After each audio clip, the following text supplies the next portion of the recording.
Hello, divas. I'm going to show you how I created this beautiful, gorgeous, smoky gray bridal glam. I'm going to run you through the whole thing and show you how we achieved this snatched bridal look. So we started off with our skin prep. I, of course, started with my Medicube Zero Pore Pads. I love these. They give a really gentle and kind of hydrating exfoliation with no burning, no nothing. So they are perfect for people with sensitive skin. Then I go in with a very thick layer. Because we are doing a pretty thick layer foundation, we want a very, very thick and moisturized base. So I go in with Embryolisse, then I do the Kiehl's Avocado Eye Cream. A nice, thick, juicy layer of that underneath the eyes.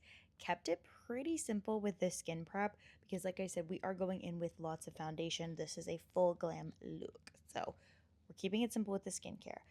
We're going to move on to the brows. This is the Anastasia Brow Freeze. This is the Brow Wax. I freaking love this stuff. Very smooth little, I love this. I'm never going back to using the soap for that like laminated brow effect. It doesn't get weird throughout the day and it stays. It locks those brows in. Then I shape them up with the Anastasia, the Powder Brow. Love that. I mean, I have all of them. Recommend if you're a makeup artist, get the palette. It is amazing. Then I'm going to prep her lids with Tarte Shape Tape. That is kind of one of my favorite ways to prep lids.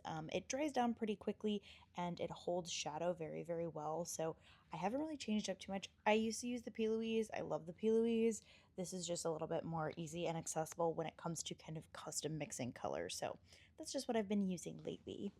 Then I buff all that out to give me a very smooth base. And then I put Huda Beauty. This is the Easy Bake Powder so that all of my powders are going to glide on nice and smooth right on top.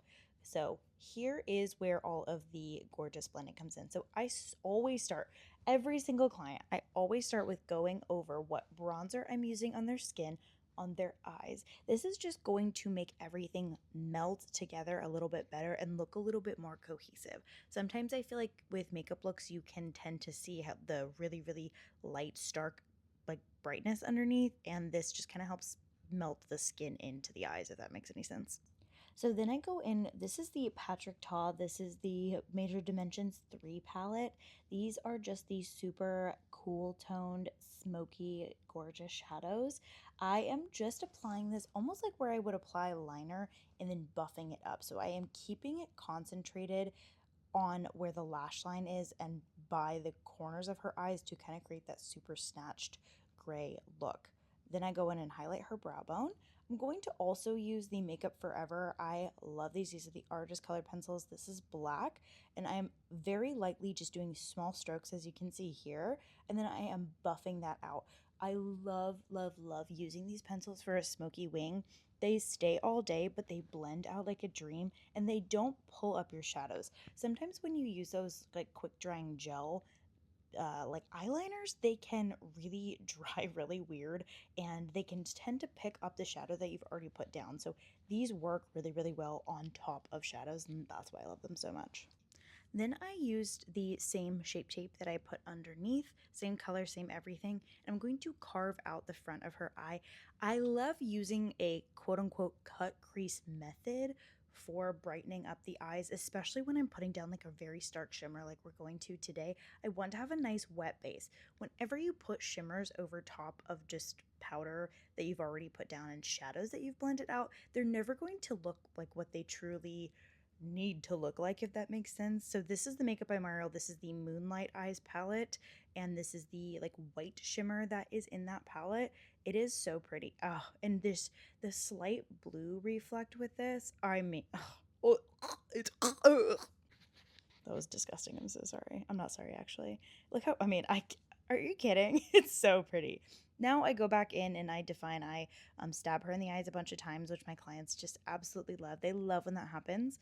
I tightline the top of her eye to make sure that there's no gaps, because one thing about me is nothing pisses me off more than seeing a gap in between my lashes. It makes me want to rage quit and I hate it. So always make sure that you don't have any gaps in your lashes. Then I apply my favorite individual lashes from Amazon. I'll have them linked down below. I have not found individual lashes that I like other than that. I am a strict individual lash girl. So if you're looking for strip lash recommendations, I'm not the girly for you.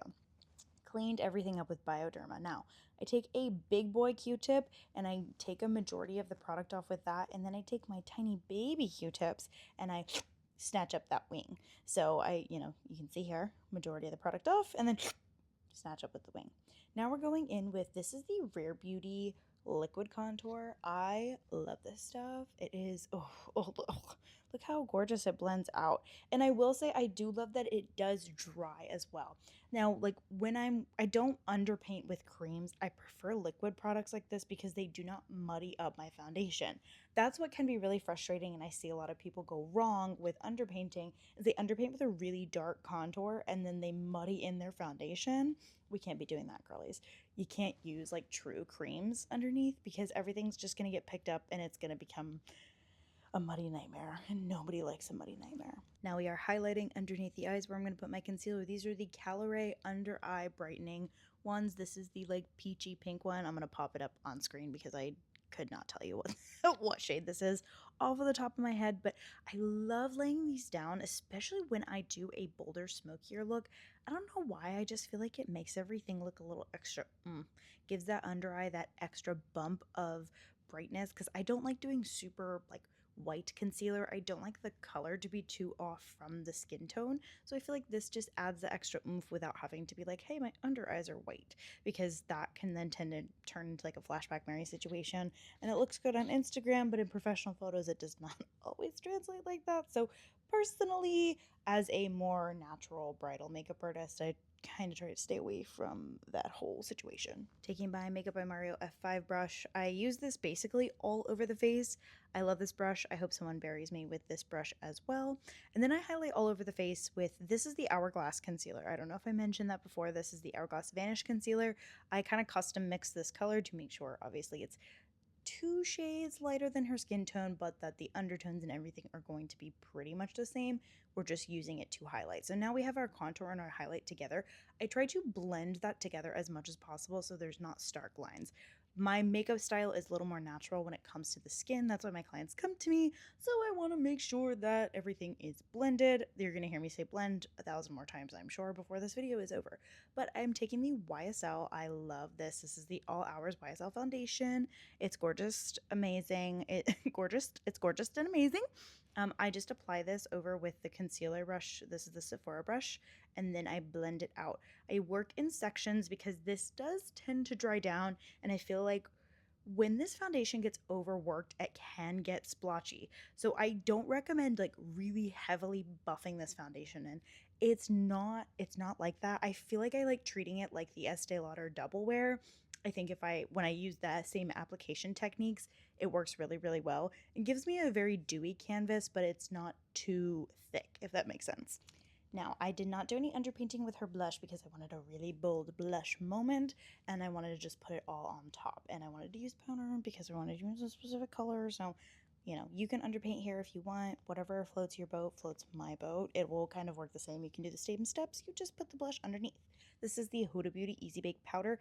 I will really, really concentrate this in areas where she tends to get oily. She had a little bit more of that kind of combo skin, so we want to make sure she looks nice and airbrushed in those areas and not too dewy, again, because this is a the foundation is quote unquote a luminous matte foundation. Now, I didn't do any super dewy base underneath, so there's not going to be a lot of things that are going to kind of soak that up, so the powder will stay a little bit more intact. Okay, so now we are putting all of our powder products back on top. So I say the key to getting bridal makeup to stay is how to properly layer your color on top of each other. So I'm going on top of everything that I did with the underpainting. So I go on top with some bronzer. I have all the colors of the NARS Laguna bronzers. That's what I'm using here.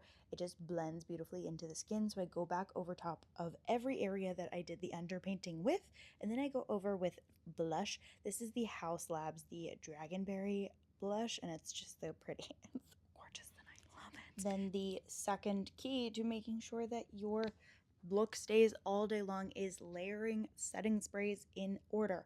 So I do a really, really aggressive and wet spray of, this is the Hydro Grip from Milk. I love this one, and I love the Scandinavia, the bridal one.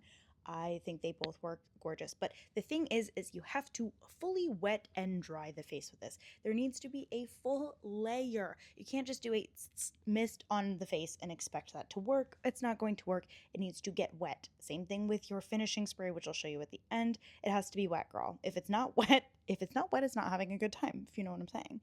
Then I did waterproof mascara, took the exact same shadow that I did with her liner, put that underneath, highlighted the inner corner with the Benefit Kilowatt highlight.